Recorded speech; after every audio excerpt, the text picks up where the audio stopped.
Hello friends, आपका बहुत बहुत स्वागत है एक बार फिर हमारी आज की न्यू टेक वीडियो में।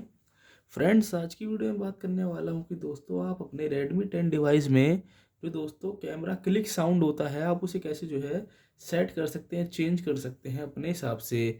तो चलिए दोस्तों, बिना किसी देरी के हम वीडियो को स्टार्ट कर लेते हैं। सबसे पहले क्या करना है, आपको अपने फ़ोन के कैमरा वाले ऑप्शन में चले जाना है।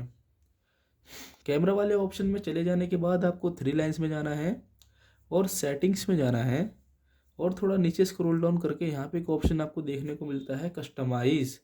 कस्टमाइज़ पे क्लिक करना है और साउंड पे क्लिक कर देना है और यहाँ से आप जो है अपने फ़ोन का कोई भी साउंड कस्टमाइज सेट कर सकते हैं।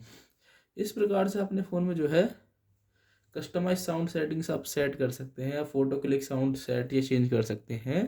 अगर आपको वीडियो यूज़फुल लगी हो तो दोस्तों वीडियो को लाइक कर दें और चैनल को सब्सक्राइब कर दें और बेल आइकन दबाना ना भूलें। मिलते हैं अगली ऐसी टिप्स एंड ट्रिक वीडियो में।